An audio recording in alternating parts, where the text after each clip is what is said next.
Hey there guys, DMO73 here, bringing you a feature match for the week. This is pretty interesting. It's kind of different. My buddy Paul and I sat down and we cracked open my two Vingolfs and used the cards from the Vingolfs to build two decks.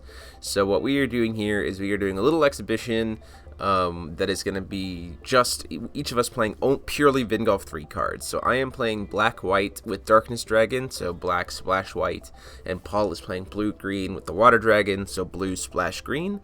Unfortunately, my camera died going into Game 3, but we do have the first two games for you, which have some pretty fun interactions, and again, this is purely, we only used cards from Vingolf 3, including the reprints, so pretty fun. Definitely a really interesting style of game to do this kind of like sealed deck building.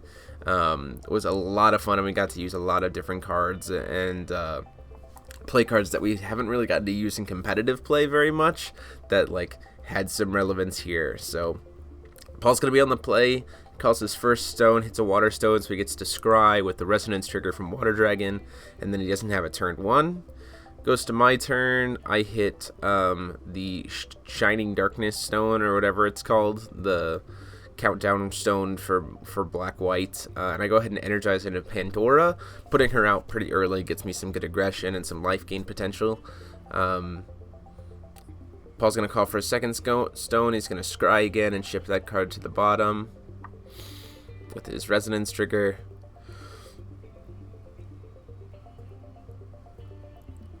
He's going to go play a Kaguya. This is the Kaguya that generates rabbit tokens, which is pretty good. I'm going to call for a stone, hit a darkness stone, get the resonance trigger to give his Kaguya -1/-1. I'm going to play a darkness wizard. Swing in for 5, and then Pandora's trigger is going to go on the stack to use force to have him lose life. In response, he's going to generate a token. And then I'm going to finish resolving my trigger, hit him for 2 damage with her effect, or he loses 2 life with his effect, and then he's going to go ahead and block with the bunny. I'm going to play Scorn in the Sarkalis, look at his hand, and then Darkness Wizard's going to mill a card to my grave. I choose to, and unfortunately I hit another Scorn of Sarkalis, which kind of sucks. I'm going to grab, I don't remember exactly what its name is, so you'll have to forgive me, but that's the card that can awaken twice to bounce 2 resonators. It's a really strong tempo card, especially in this sealed play, and when I don't have any ways to kind of give hexproof and stuff, so I'm going to bounce that, because it's essentially, he can be a 2-for-1, as opposed to the Christie, which is just a 1-for-1. Plus, he's not even anywhere close to being able to play the Christie, so I'm not terribly concerned about that right now.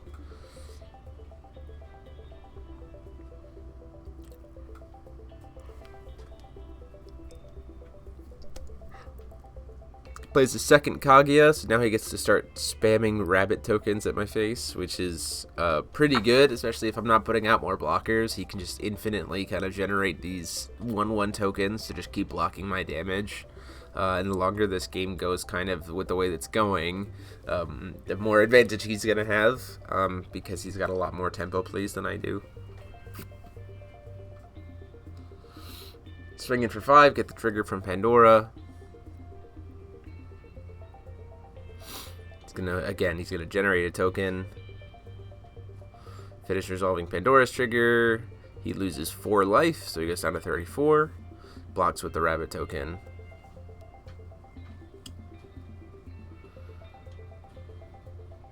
I'll play another Darkness Wizard, so I got access, kind of ramping here.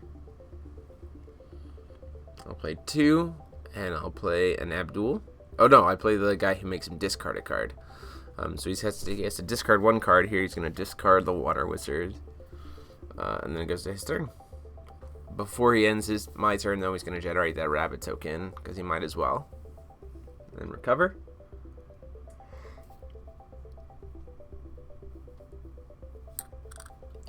Taps for stone, hits his blue-green countdown stone.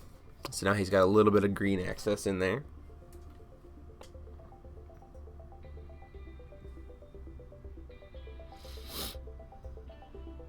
You You see he's got that cancel guy in his hand, so he could just hold up that will right now and have 4 to be able to kind of cancel whatever my next turn play is. So it's very obvious when you're playing this Vingolf to kind of see what the color identities are. Black is very much about hard removal and discard, and blue is very much about the tempo plays. And green is, kind of that backup kind of, cancels and stuff like that. He's going to play his tempo dude to try to bounce my Pandora and stuff, and in response, I'm going to use my 2 black wizards to kill the bounce dude. So at least I'm getting something out of there. I probably didn't need to do the mills. It really didn't matter, especially since I didn't have a guy in my hand to start doing kind of reanimation stuff. But again, this is just kind of a casual match, so in the future it would be just like, you don't really need to trigger the dark wizards if you don't have a reanimate guy in your hand. There's no point in milling yourself out there. Sorry for the little transition there. We had a little bit of an issue that needed to be taken care of, but I have already called for stones. We're 4 stones each. So I think if I was Paul, the situation worked out for him just fine, but I think I probably would have just left my stones open and flashed in the cancel dude whenever I played a summon this turn. The Pandora is not really bothering him at all. The Darkness Wizard also really wasn't doing anything. So it didn't really make sense, I think. And it's fine, because essentially I had to take my whole turn just to reset back to this board state. But either way, I think he would have been fine to just leave to cancel whatever summon I did next. And then just go from there. Especially since he could still just generate the tokens to block Pandora and things like that.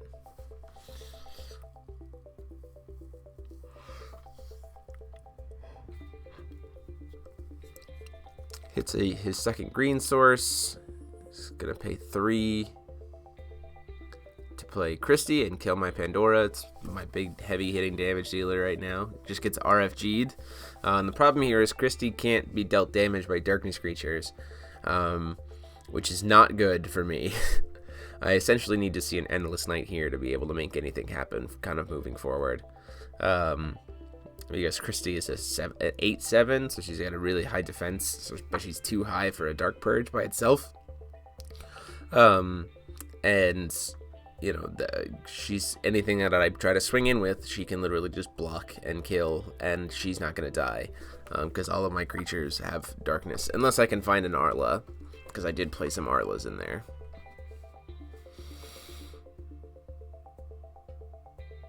I'm gonna pay 2, play an Abdul,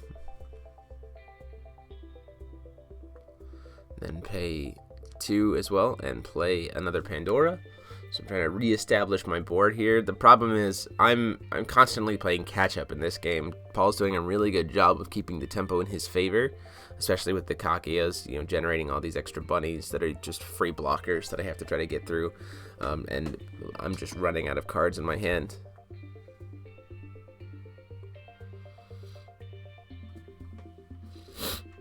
I think actually if I was Paul in this situation, I probably would do Judgment and just bounce everything back to my hand, and just start going face. It would take me a while to reestablish at this point, but he's being a little bit more cautious.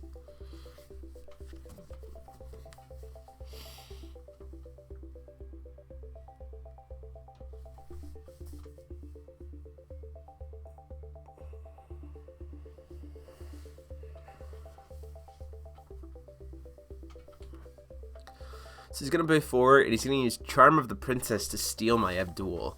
Now, this is great for him for a couple reasons. One, it makes it so that his enter effects moving forward, his ETBs are not going to be canceled.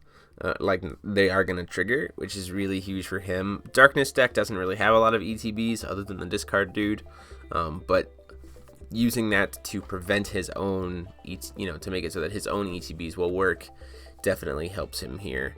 And Charm of the Princess is just a card that is really good, but because of things like Levitate and all the stuff that we've had that lets you sacrifice stuff, it's kind of just a waste since it's not instant speed. But, you know, once Alice Cluster rotates out, and all the and things like Leviathan and stuff rotate out, I definitely see Charm of the Princess doing really, really well. So he's going to swing in with Christie. I'm going to respond by blocking with Pandora, and then using I can't remember what it's called. It's the 1-drop that gives 1,000 to a blocking Resonator. So I'm just going to use that, get the trigger, gain 5 life, and then stay alive, since Pandora is a darkness creature and Christie's not going to take any damage from her.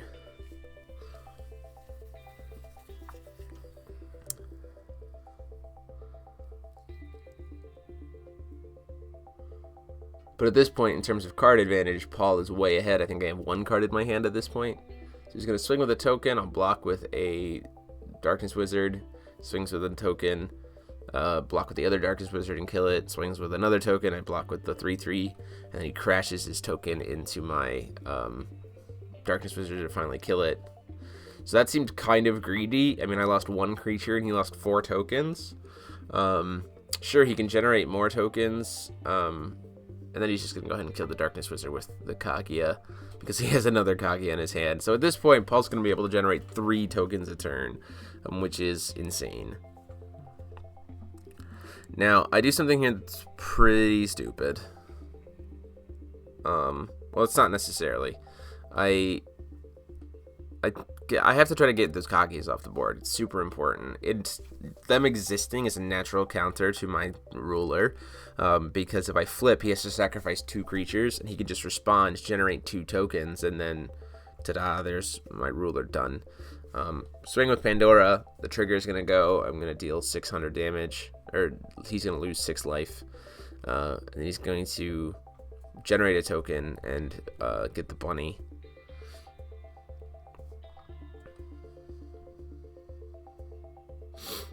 Now, I try to think about whether or not I'm going to respond here. At this point, since I got one of the Kageyas out of the way, it might actually be pretty beneficial for me to go ahead and do Judgment. But I'm going to try to force out a little bit more. So he generates another bunny token to try to kill the... Well, I try to kill the Kaguya. So here's my other mistake. I get ahead of myself. I unseen pressure the bunny so I can get the Kaguya off board. But I could have just as easily just done Judgment there after letting him kill the bunny, and he would have had to sacrifice 2 creatures.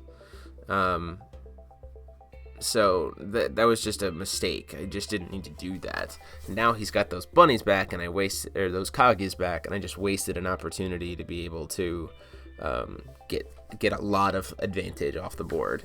He would have been down to 2 creatures. It would have been down to 3 creatures, and at least probably one of those Kageyas was going to get killed. And then he'd be staring down at 10-12. That could answer his Christie, because she can take damage from J-Rulers. She just can't take damage from Resonators. So he swings in with Christie. I take the 8 damage.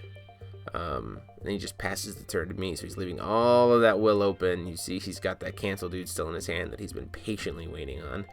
And I can't do Judgment here yet because, again, his Kageyas can literally just make it worthless. I start to think about doing Judgment, and then I'm like, wait a minute, you've got those Kageyas. That makes no sense. So I'm like, oh, wait, no, that doesn't make any sense. Because he can just generate the 2 tokens, and I'm just out of luck. I have to try to answer those tokens first. So I'll just call for a stone. Hit a resonance. Again, I don't know why I'd call a stone here. I could probably force him to generate some tokens. Especially since I only have like 1 card in my hand. So I'll swing for 8 with Rezard. He will take the 8.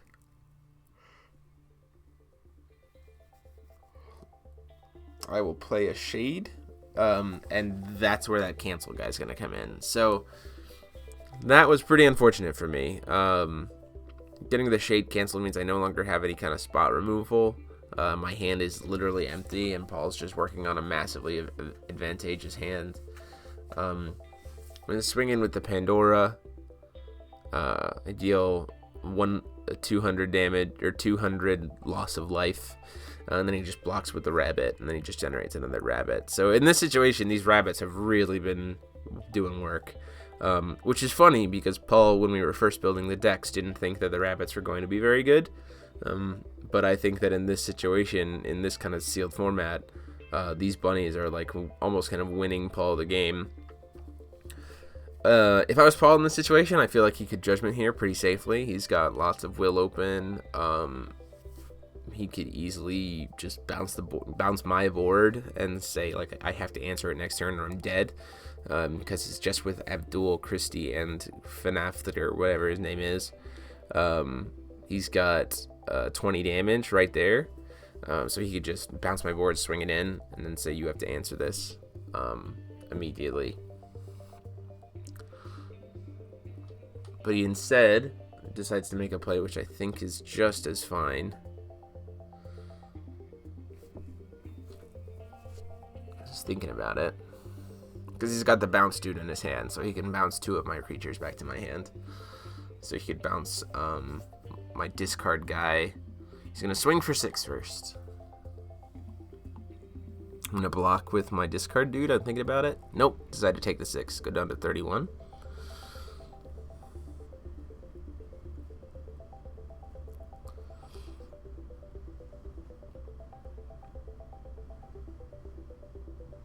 He's going to go ahead and call for a stone. Gets another countdown stone for green-blue.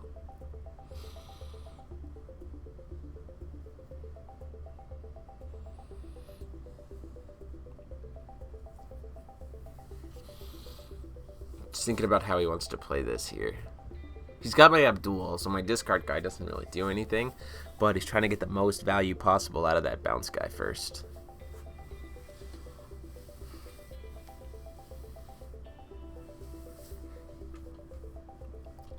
He's going to try to swing for 1. I'm going to take it, go down to 30. He's going to swing at me for 6. I'll take that, go down to 24. Swing into the Rezard. He's going to try to block it. And then at this point, he gets to just bounce everything back to my hand, which is really crazy for him. Because now that he's got the discard guy out of the way, I only have 2 Resonators, so he can just bounce those back to my hand.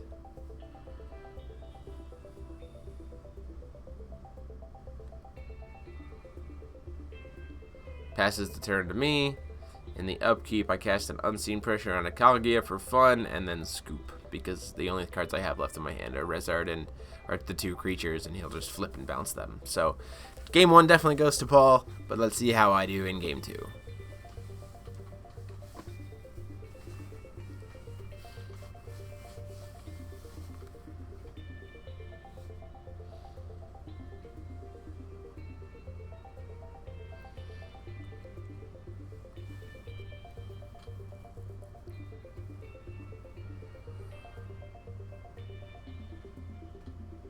Paul's got that Charm of the Princess back in his hand. Makes him feel pretty good. Hit a Countdown Stone. Play a Darkness Wizard and pass.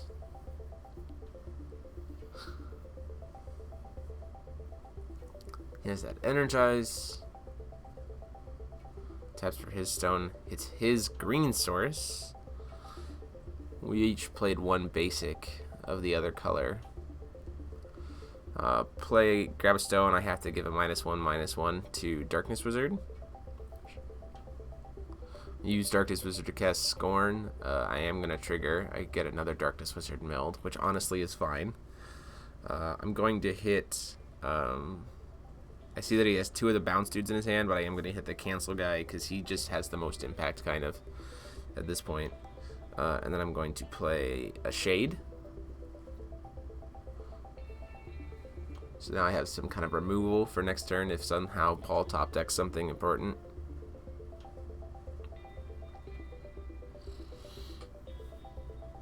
It's a Waterstone, gets to scry.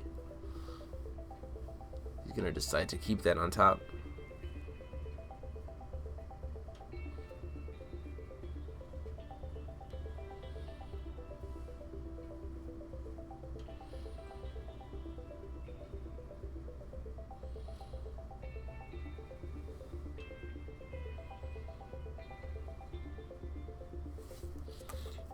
Okay, 2. Playing a Duel. Swinging for 6 with Shade. So I'm feeling pretty comfortable here. I'm canceling all of his enter effects. I've got ability to cast spells from my hand still because of Darkness Wizard. Shade's also some spot removal, which is nice. And so here, he energizes into Charm of the Princess. Steals my Abdul again. I honestly think about killing my own Abdul here with the stuff that I have, but that wouldn't really be smart, so I'm just going to go ahead and let him have it, because it's not necessarily canceling my enter effects. And I'd rather save that removal for something a little bit more impressive. Gonna hit another Countdown Stone. Pay 2. Play a Pandora.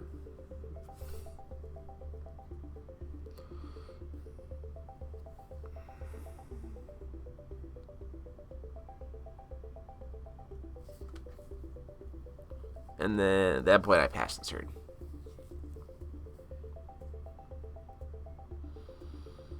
I think about swinging maybe, but I'm like, I kind of need to have both my removal sources available.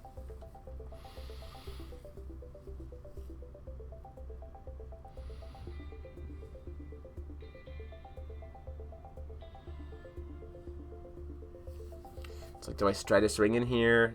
And, you know, kind of, if I swung in here and he blocked with Abdul, the problem is then I would be completely out of removal sources for the next turn. Whereas if I wait here with Shade and don't swing, I have access to 2. I have access to Endless Night and Shade, and I think I also have a Dark Purge in my hand.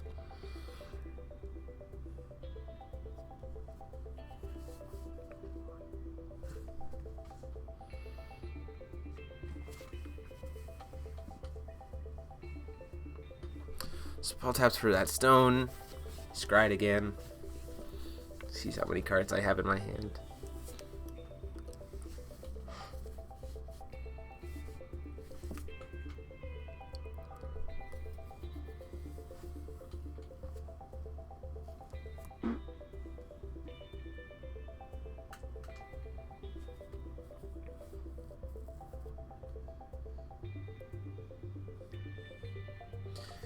Shade is putting him in a really interesting spot here.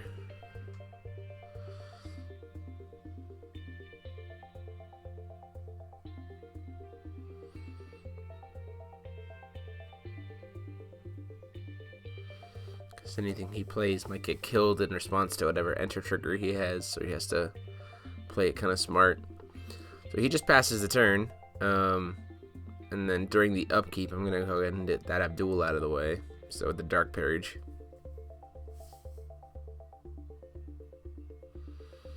I am going to mill a card with the Black Darkness Wizard. Unfortunately, I hit a Dark Purge.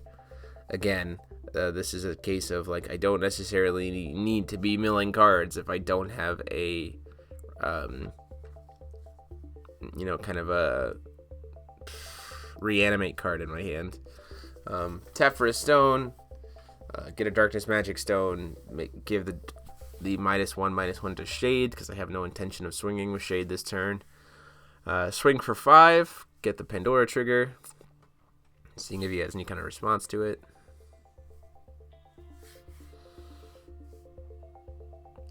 Two, so 2, and then another 5 from Pandora, so he takes a total of 7 damage there, which is nice.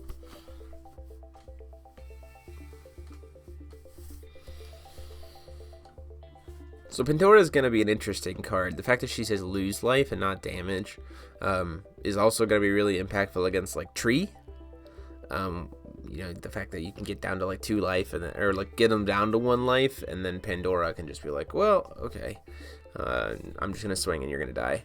You can just completely get around it. She's very interesting. Being a 5/7 for 2 is actually pretty decent. So I play my discard guy here, trying to kind of not worry about tapping out, because again, with him leaving all that will open, I'm feeling like he probably has the cancel dude, and I don't really want to run into that.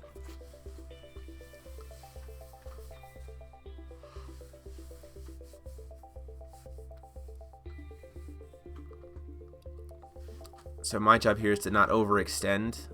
He's going to play Christie, and he's thinking about targeting the Shade, but he instead decides to hit the Pandora, who I do need to RFG and not put in the grave, and I see that there. So I'm going to go ahead and kill that Christie right now. by using my Darkness Wizard and casting Endless Night. And I am not going to use Darkness Wizard. I'm going to draw for turn. So now that Christie's out of the way, it feels really nice. It also made it so that he's only get 2 will, so I can get through and not have to worry about my spells, my dudes being canceled. So gonna get to start putting in some damage. So I swing in for 3. That goes through. Tap for a stone. Hit another countdown stone for black-white. Pay 3.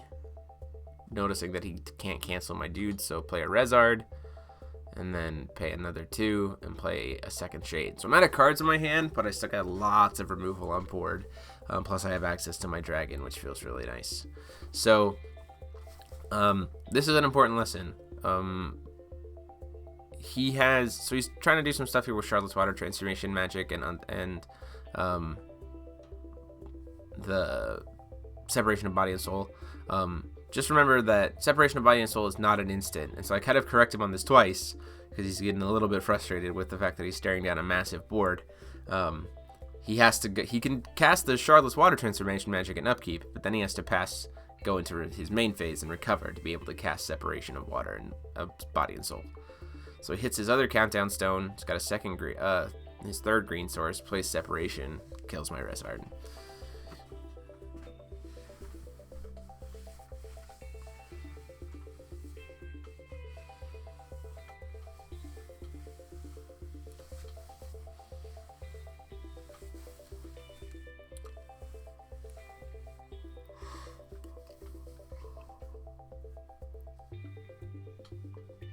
So he goes ahead and plays for 4 the bounce 2 dudes. I'm going to respond by sacking Shade to kill it, and then let Shade come back to my hand.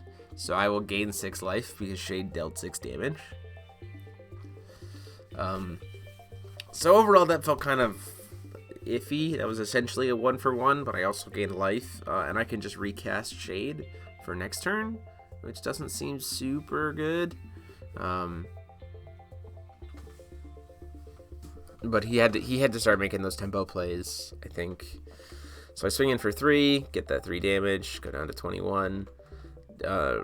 Darkness Resonance to give -1/-1 to the guy who just swung, so it doesn't matter.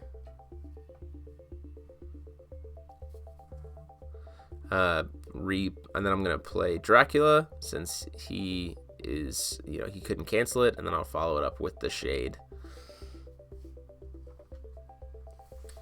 So this is super relevant here. So now he's staring down a 10/10 flyer, and he also has to deal with the Shade. So he can't really sit back and play passive at this point because he's going to take a lot of damage if he doesn't immediately get rid of that Dracula.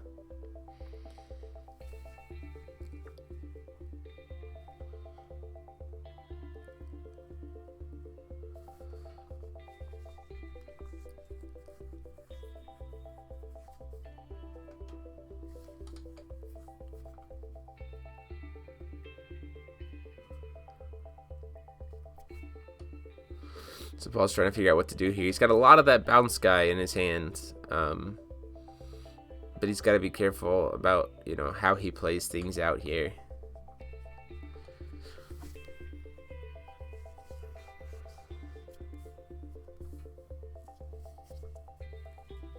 He does have the access to the Charlotte's Water Transformation Magics as well.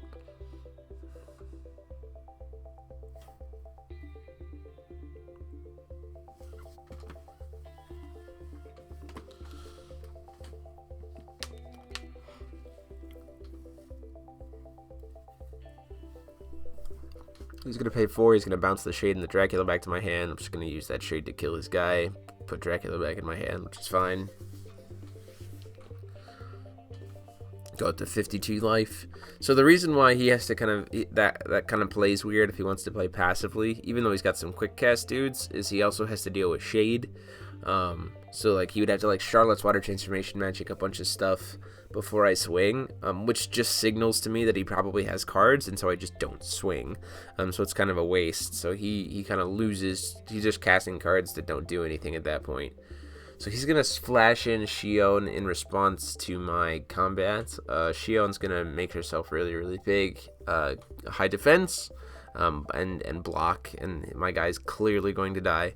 But I'm fine with that because he's tapped out here, and so now I can just jam. Now I can just jam my dragon and just immediately kill it, and then put him in a position to say, well, you have to answer a J ruler now, which his deck doesn't really have much to be able to do, because he has to sacrifice a creature and he only has one. So, and I passed her to him, so now I can just sit on the removal spells, the Dracula and the Unseen Pressure in my hand. But now he's got a 10-12 flyer that he's, or 11. I don't remember exactly what it is. I think it's 11-12 for his stats, maybe 10-12 that he has to deal with.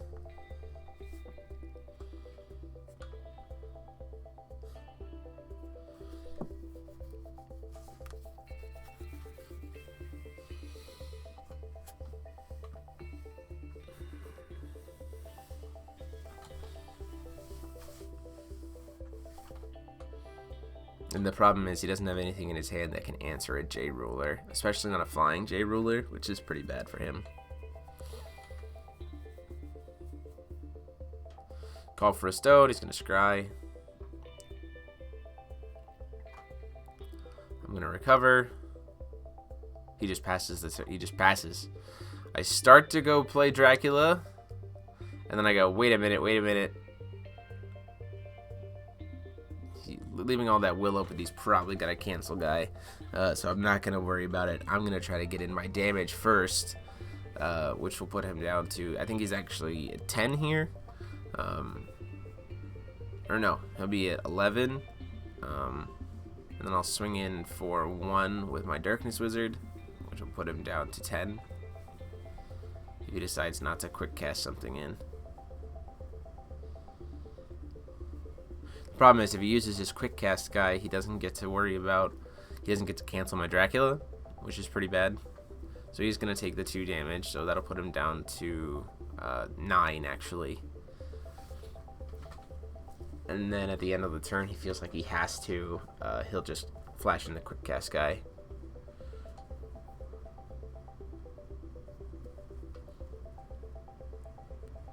So that he has a body, because he has to be able to deal. If he can kill my J ruler, he's in a much more established position, right? Because he's got lots of links to be able to like bounce my stuff back to my hands. You know, Charlotte's Water Transformation Magic to kill my guys, all those kinds of things.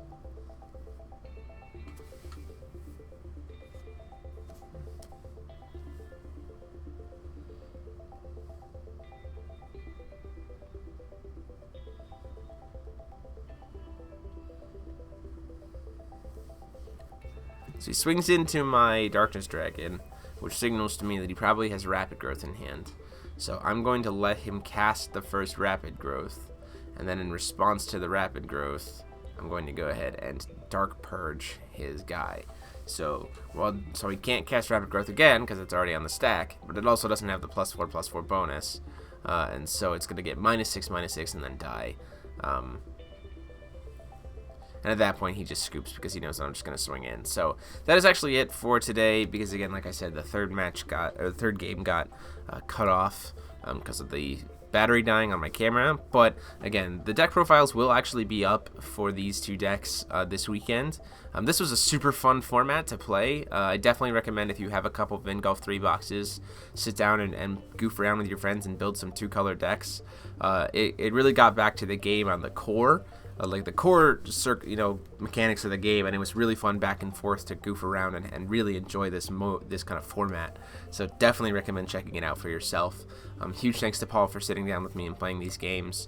Go ahead and let me know what you guys think about this. If you're interested in us doing something like this maybe again in the future, go ahead and like, comment, and subscribe as always. And until next time, this is the Mo73 signing off.